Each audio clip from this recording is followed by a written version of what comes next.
La entrevista del Telematutino 11, gente importante a tratar temas importantes. Comenzamos la semana con un plato fuerte, nos honra con su presencia a través del internet de Monseñor Víctor Masalles, obispo de la diócesis de Peravia, San Cristóbal y San José de Ocoa. Muy buenos días, Monseñor, bienvenido. Buenos días, muy contento de estar otra vez con ustedes, aunque sea a distancia, pero cerca en el corazón. Así que... Exactamente. Muchas gracias, Monseñor, buenos días. Buenos días, qué bueno. Monseñor, hay un tema obligado y una de las razones por las cuales yo lo invité, y le agradezco que haya aceptado la invitación, es porque de nuevo está sobre el tapete el Código Penal y las diferentes opiniones de que se ha aprobado sin establecer el tema de las tres causales, pero que no menciona en absoluto el tema del aborto y que se trata en una ley aparte. Yo quiero que usted nos analice esa parte y que de nuevo nos refresque el tema de las tres causales. Muy bien, pues comenzando por el hecho de que se sugiere que no se mencione para... Eso es lo más peligroso, porque en un código penal donde no aparece este delito y no se tipifica, simplemente automáticamente estaría despenalizado. Sería penoso. O sea que el aborto en un código penal siempre tiene que aparecer, a menos que se quiera despenalizar completamente. O sea que esa trampilla de que no se toque el tema para nada, eso no puede ser, porque es penal. Y puede ser penal, y solamente puede no ser penal cuando está despenalizado totalmente, que es lo que al final de cuentas me imagino que nadie en la población está deseando, ni siquiera los que están discutiendo las causales, ¿no? Entonces, con respecto a las causales... Sí.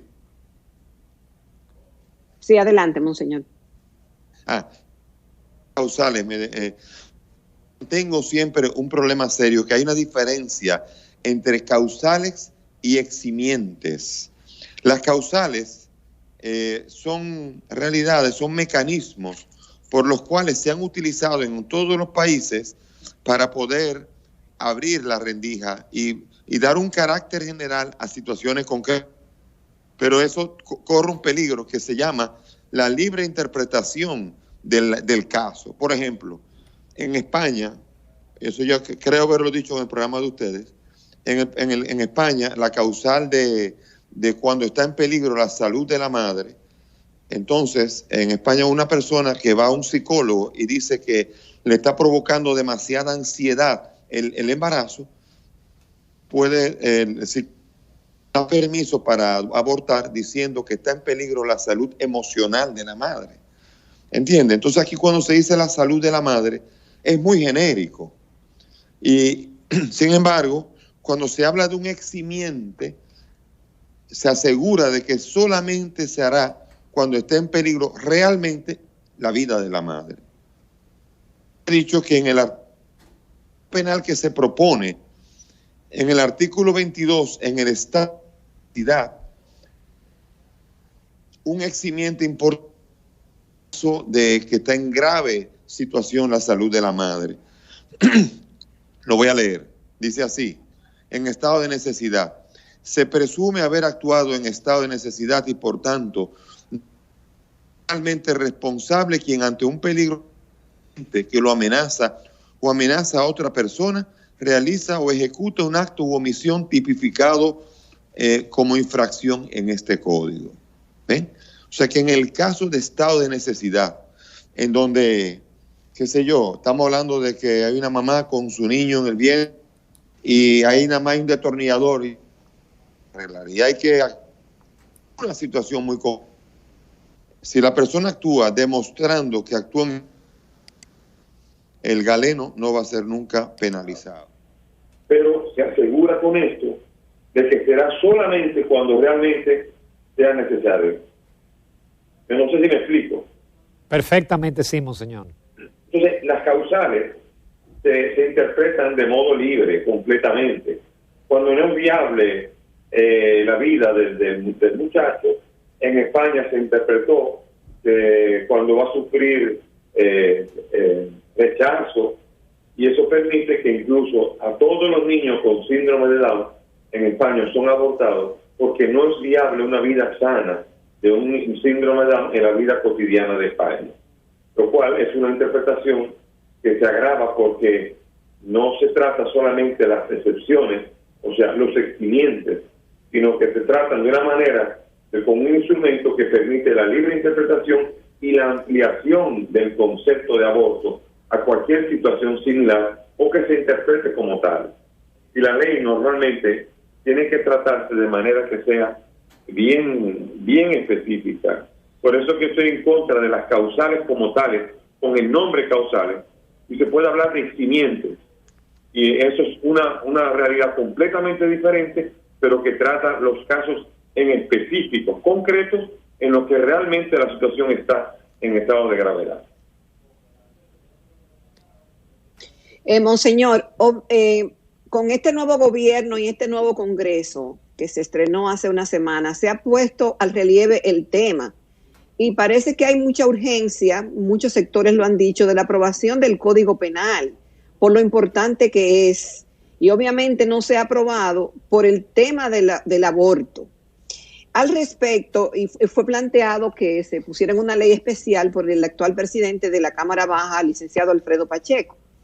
La senadora Farideh Raful consideró que es muy lamentable, y cito lo que ella dice, que una gran cantidad de mujeres mueran en la clandestinidad por defender las causales del aborto, que por lo que defender las causales del aborto es la única opción, y que en caso de que se quiera aprobar como una ley especial, propone la penalización absoluta que sea quitada del Código Penal. Es decir, favorece aprobar la despenalización absoluta del tema del aborto. Y lo que se está planteando es que se mantenga en el código las 3 causales y que si se quiere enviar a una ley especial, tiene que eliminarse del código el tipo penal. Se nos están muriendo mujeres, repite ella, en la clandestinidad y solo afecta a las mujeres más pobres, más vulnerables y a las que no tienen voz. Bueno, dígame a ver ahora. Ese pronunciamiento no merece ninguna respuesta, porque es un eslogan, un copy-paste. Le están muriendo miles de mujeres que no están muriendo. Y segundo, cuando se abortan, la mitad de las mujeres, los niños que se abortan, son mujeres también que mueren. Así que esto se llama un eslogan que se usa populista, sin ningún tipo de razonamiento, simplemente copiando lo demás. Por tanto, no entiendo que hay que hacerle caso a ningún tipo de pronunciamiento de este tipo. Vamos a hablar del código. El código dice, el PRM solicitó inmediatamente la promulgación del Código Penal. Bien, ¿cuál es el problema que hay? No es el aborto, son las causales. El pretender introducir las causales en el Código Penal es lo que está obstaculizando que el Código Penal no surja. El Código Penal debe corresponder a la Constitución, y la Constitución es bien clara con respecto a que se debe defender la vida y bajo ninguna circunstancia se puede atentar contra ella. Por lo tanto, el Código Penal como tal debe salir correspondiente con la Constitución. El PRM ha querido sacar pronto este tema y uno dice, ¿por qué? Cuando lo más importante en este momento es primero la salud nacional y segundo la recuperación económica. Pero yo creo que el PRM quizás quiere sacar este Código Penal rápidamente porque entiendo que es muy importante para poder tipificar delitos con los cuales pueda comenzar a combatir la corrupción del periodo anterior. En el periodo anterior hay delitos que no están tipificados en un código del siglo XIX, como por ejemplo lavado de activos, sicariato y muchos otros delitos que son delitos modernos que no están tipificados y que es necesario actualizar el Código Penal. El PRM, si quiere combatir la corrupción y quiere afrontar los delitos de corrupción, tiene que tener y tiene que contar con un Código Penal actualizado como es este, un código moderno.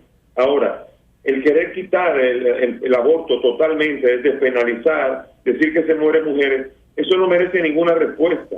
Eso lo único que hace es crear un gallinero de discusiones y no ayuda a una discusión seria, porque lo que tienen que decir eso son médicos, no políticos. Los políticos que hacen copy-paste de otras realidades, de otros países, no están aportando nada, sino que están simplemente trayendo las discusiones de otros lugares aquí. Yo creo que el PRM tiene que sacar el Código Penal si quiere verdaderamente afrontar los problemas de corrupción que han ocurrido con el caso de Brecht y todos estos, en donde hay delitos que no están tipificados en el código anterior del siglo XIX. Hay quien dice que por eso el otro gobierno lo boicoteó. Monseñor, pero ya concluyendo con la tercera causal, la de que la persona sea embarazada por el padre, por un familiar, etcétera, porque esa es la tercera causal. Este es un tema muy difícil de tocar en 2 minutos. Desde que yo comience a tocarlo, acabará el tema. Pero le voy a decir una cosa. Cuando una persona ha sido violada, es un estupro, es una realidad. Y otra cosa es cuando el papá o el tío genera por abuso sexual un embarazo. El embarazo normalmente se descubre cuando se prueba, porque si es un delito, tiene que ser demostrado. Si no, aquí de relajo, cualquiera que diga que me violaron puede abortar. O sea que es difícil tocar el tema así superficialmente en 2 minutos. Es un tema que requiere profundidad y sobre todo seriedad jurídica y médica para poder tocarlo. Nosotros no podemos estar diciendo que cuando alguna persona diga que me violaron o me forzaron o me hicieron hacer lo que yo no quería, porque usted sabe en la República Dominicana el relajo que se presta a esto. Aquí vamos a tomar la violación como un relajo. Y esto es un tema muy serio para comenzar a discutirlo como si fuera un tema de calle o un tema de... Es un tema muy serio y que normalmente es un tema que tiene una componente social muy grave. Está probado que cuando hay una violación o una especie como de abuso sexual de un vecino o de un tío, de un papá, cuando la mujer ha abortado, han logrado por alguna legislación abortar, vuelve otra vez a quedar embarazada del mismo tío, del mismo papá, hasta que no se afronta el tema de una manera seria y desde la raíz. Por eso es muy importante un tema así y no querer meter un tema con otro juntos, porque son 3 causales, con 3 situaciones diversas, que si quieren meterse en una sola ley, habrá mucho que discutir, porque cada uno de los temas tiene mucha discusión y hay que escuchar a médicos, hay que escuchar a juristas y también hay que escuchar a la gente, porque no son los médicos y los juristas y los políticos los únicos que deben decidir sobre una ley. La gente también, porque parecería esto que los demás son como medio subnormales, que no tienen el derecho de opinar, y los que no somos ni abogados, ni políticos, ni médicos, tenemos también el derecho de tener una opinión, porque a fin de cuentas no está representando la autoridad médica, ni el colegio médico, ni el colegio de abogados, sino está representando a la ciudadanía. Por eso es la ciudadanía que debería poder opinar. Sin embargo, los que proponen en las causales nunca han podido ayudar a que se entienda en la ciudadanía el tema de las causales. Todavía hoy día, la gran mayoría de la gente no entiende bien lo que son las causales, porque se está presionando, se está forzando, se está urgiendo como si fuera que miles y miles de mujeres están muriendo, miles de mujeres están muriendo, y sin embargo nunca se puede tocar el tema de una manera ponderada, seria. ¿Por qué no quieren que se separe el tema de las causales del tema del Código Penal? Porque el Código Penal, con el aborto penalizado, pasaría inmediatamente, pero las causales requieren de una discusión, de una vista pública en la que todo el mundo pueda discutir, y saben muy bien que este tema no es tan fácil de discutir, porque no es con slogans que puede pasar. En otros países ha pasado así, sin embargo es una pena porque hay países como por ejemplo Paraguay y Uruguay, donde pasaron las leyes y muchas de ellas se están revirtiendo ahora. Ojalá que nuestro cuerpo legislativo no sea tan superficial que por la presión política de un grupito pequeño pase una ley que después haya que estar pensando en revertirla, sino que se discuta con seriedad, con ponderación y simplicidad. Monseñor, obviamente que el tema que nos ocupa todo el país y a gran parte del mundo, por no decir el mundo completo, es el tema sanitario, el coronavirus, el impacto que ha tenido y la secuela de una gran crisis económica sistémica, como es el caso de otras naciones, igual en la República Dominicana. Desde su óptica, ¿cómo ve el manejo que se le ha estado dando y cuál es la situación de la población en las demarcaciones donde usted tiene más información? Bueno, yo no soy un médico, pero claro, aquí todos opinamos, como ahora de política, de pelota y de coronavirus, todos sabemos. Entonces, mi opinión es que el coronavirus se manejó, la epidemia, de una manera muy errónea al inicio. Yo lo critiqué mucho porque no se hicieron pruebas, faltaban pruebas, y el mapeo era algo muy necesario para poder ir haciendo un plan de contingencia en los lugares donde había los contagios. Después yo entiendo que se manejó mucho mejor, aunque hay un problema serio todavía que siguió siendo por un tiempo largo, luego de las elecciones, el incremento de la tasa de positividad debido a la falta de educación que tenemos nosotros los dominicanos. Y eso no lo podemos arreglar de un día para otro. Nosotros, y como yo lo vi en el segmento anterior de ustedes, sí, la gente ha salido, la gente le ha perdido el miedo y la gente le ha faltado el respeto a todo un sistema de salud ya frágil, que ha afrontado con valentía el problema, pero que sin embargo ha contado con la irresponsabilidad de la gente, que creyendo que no le va a dar, bueno, han muerto una gran cantidad de personas, son 1,000 y pico, casi 1,600 dominicanos que han muerto, casi nada. Yo creo que no hay ningún episodio dominicano que haya muerto nada. Ahorita le vamos a pasar a David, que era 1900, que creo que va a ser el episodio de la historia dominicana de más muertes por un acontecimiento que va a ser muy grave.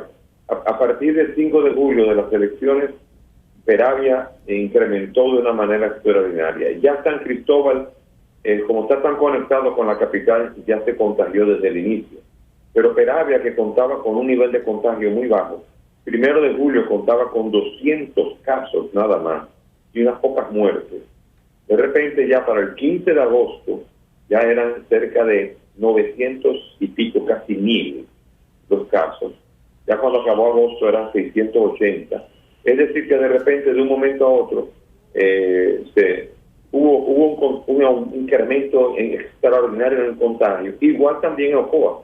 Ocoa y Peravia, que eran bastante protegidas, luego de las elecciones, en donde la gente acudió a las urnas, por necesidad, claro, política, pero parece que no nos cuidamos lo suficiente, y eso incrementó muchísimo. Gracias a Dios, en este tiempo está bajando la tasa de positividad, lo cual es alentador pensar que en los próximos meses quizás podríamos estar reduciendo bastante la situación. Es alentador realmente, porque la tasa de positividad llegó a niveles de 30 y pico % de una manera sostenida. Sin embargo, ahora hemos bajado el 20% al 17%, lo cual es interesante porque puede dar a entender que el contagio colectivo ha disminuido realmente, y esto puede ser una especie de inicio de la disminución del virus, del coronavirus COVID-19 en la República Dominicana. Dios quiera eso, lo necesita la población, lo necesita la sociedad, lo necesita la economía para que nosotros podamos seguir adelante. Monseñor, el impacto de la tormenta tropical en su diócesis, ¿cuál ha sido? Si tiene noticias recientes. Sí, se desbordó, el río Nizao se desbordó en la parte alta. Estamos hablando aquí por la zona de Rancho Arriba, lo cual ocasionó que varias comunidades por varias horas largas estuvieran incomunicadas. Esto fue muy serio, aunque he visto que las cañadas de la capital son las que han sufrido mucho y han destruido muchas casas.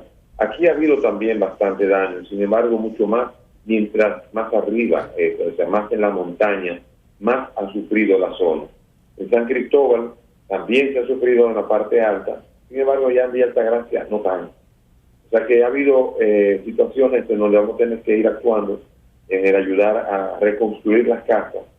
Sé que el gobierno lo hará, sin duda, estamos esperando eso, pero sin embargo estamos dispuestos a ayudar en todo lo que pueda hacer para que los damnificados, que yo entiendo que no son demasiados, quizá, ojalá no me equivoque, eso quiere decir que tendremos que salir al paso. Sin embargo, Laura es una indicación de lo que puede pasar con la ceniza de Punta Catalina y llegara por aquí, no una tormenta, sino un huracán, el estilo David, llegara por aquí, ¿qué pasaría con las cenizas? Y en este momento están siendo el punto de discusión de qué vamos a hacer con ellas allá en los alrededores de la plaza.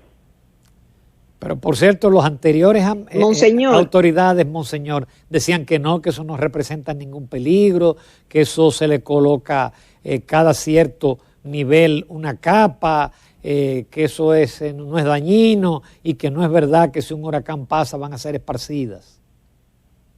Bueno, yo creo que los especialistas con los que yo he consultado dicen que el nivel de contaminación de la planta no es gravísimo, aunque hay que tener mucho cuidado, pero lo que sí hay que prever que es el punto de esta obra son las cenizas. Las cenizas están causando un gran daño, no están cubriéndose como se debe cubrir porque son excesivos. Yo creo que no se previó todavía del todo qué se iba a hacer con esas cenizas, con ese volumen. Yo no sé si usted ha visto, pero sí, en pocos meses, un par de meses, se ha duplicado la montaña de cenizas. Y verdaderamente, si no se canaliza bien hacia la carretera, hacia la cementera, esa ceniza después no sabemos por dónde ponerla. Y sobre todo va a hacer daño, va a hacer mucho daño a las comunidades y a la agricultura alrededor de la zona.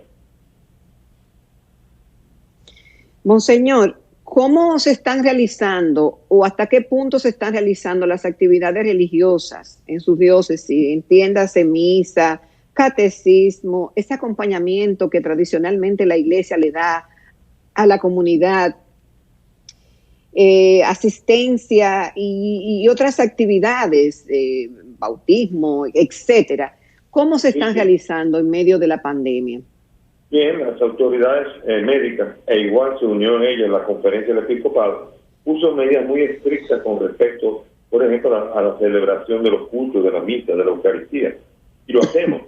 Pero en la Catedral de Baní se celebran las Eucaristías y en todas las parroquias y en capillas se celebra, siempre conservando la distancia. Hemos querido ser modelo pero hemos tenido problemas con sacerdotes que sirven a la comunidad porque a veces tienen que ir a atender enfermos, tienen que ir a reuniones y por desgracia tuve un sacerdote, el padre Luis José Nolasco, al cual honro su memoria, se contagió con el coronavirus, estuvo 45 días en cuidados intensivos y finalmente el coronavirus se lo llevó, murió, fruto de una entrega. Ay.